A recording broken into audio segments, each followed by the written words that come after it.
오늘의 말씀 마태복음 20장 1절에서 16절까지 말씀입니다.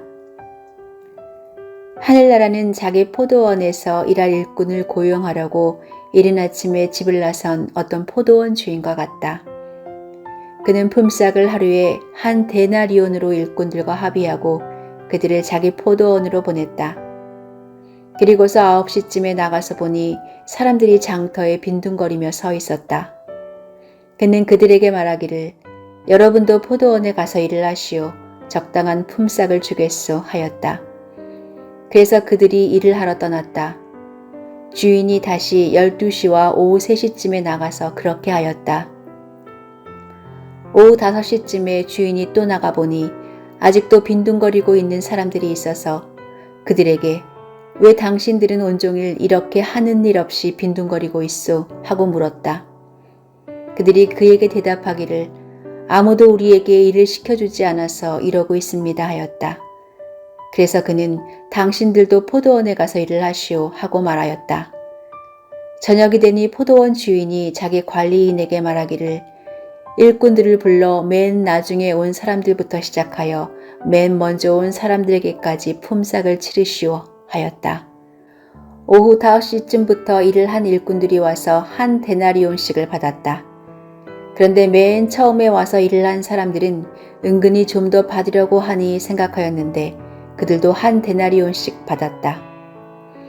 그들은 받고 나서 주인에게 투덜거리며 말하였다. 마지막에 온 이 사람들은 1시간밖에 일하지 않았는데도 찌는 더위 속에서 온종일 수고한 우리들과 똑같이 대우하였습니다. 그러자 주인이 그들 가운데 한 사람에게 말하기를 이보시오. 나는 당신을 부당하게 대한 것이 아니오. 당신은 나와 한 데나리온으로 합의하지 않았소. 당신의 품삯이나 받아가지고 돌아가시오. 당신에게 주는 것과 똑같이 이 마지막 사람에게 주는 것이 내 뜻이오. 내 것을 가지고 내 뜻대로 할 수 없다는 말이오. 내가 후하기 때문에 그것이 당신들 눈에 거슬리오 하였다. 이와 같이 꼴찌들이 첫째가 되고 첫째들이 꼴찌가 될 것이다.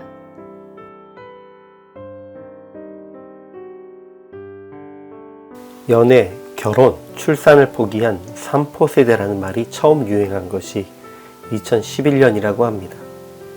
그러던 것이 점차 더 많은 것을 포기해야 하는 세대라는 의미로 M포 세대라는 말로 대체되기까지는 그리 오랜 시간이 걸리지 않았습니다. 그리고 2022년 지금 젊은이들은 포기할 것조차 없고 기대할 것도 없어서 그 말도 적용할 수 없다고 합니다. 그러면서 최근 젊은이들에게는 영끌, 비투라는 말이 회자됩니다.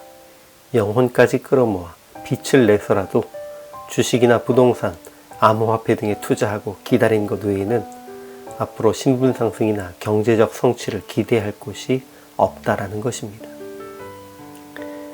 예수님은 로마 통치 아래 자기 소유의 땅을 잃고 소작하던 땅마저도 주인들이 노예를 통한 대농장 경영으로 빼앗아가서 품꾼으로 일할 자리마저 쉽게 찾을 수 없었던 당시 팔레스타인의 암울한 상황에 빗대어서 천국을 설명하십니다. 당시 농장을 경영하던 대부분의 주인은 노예를 사용하여 품삯을 지불해야 하는 일꾼들은 잘 사용하지 않았습니다.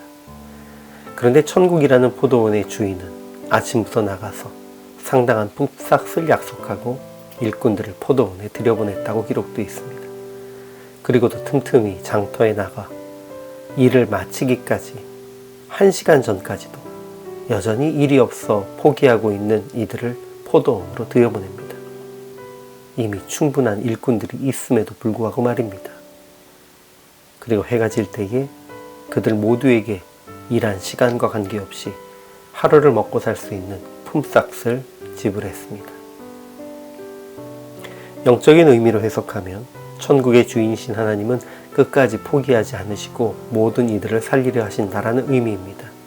그래서 포도원이 문을 닫기 전에 들어온 모든 이들에게는 같은 품삯, 동일한 구원을 약속하신다라는 것입니다. 그러나 이 말씀을 있는 그대로 당시 현실에 적용해 본다면 하나님의 자녀가 된 이들이 함께 살아가는 이 땅 위의 천국에서는 그 누구도 일이 없어서 포기하지 않도록 각자의 능력에 합당한 일이 모든 이들에게 주어지고 그들 모두가 하루하루의 삶을 영위할 수 있는 최소한의 삶의 필요가 채워질 것이다 라는 약속입니다. 그리고 이것은 능력이 없어도 시간이 늦었어도 포기하지 않도록 기회를 허락하신 하나님의 마음을 우리가 품음으로 가능할 것입니다. 가르침을 오늘 현실에 적용하자면 젊은이들이 그리고 믿음의 사람들이 포기하지 않도록 기회를 주어야 합니다. 그들이 무모한 투기의 삶을 기대지 않도록 안정적인 삶의 기반을 먼저 제공해 주어야 합니다. 이런 일을 고민하고 준비해 주는 것이 지금 이 시대를 살아가는 교회 또 믿음의 기성세대의 의무입니다. 하나님께서 끝까지 포기하지 않고 한 영혼까지 살리려고 애쓰신 것처럼 우리도 이 시대에 주의 뜻이 성취되도록 끝까지 노력해야 할 것입니다.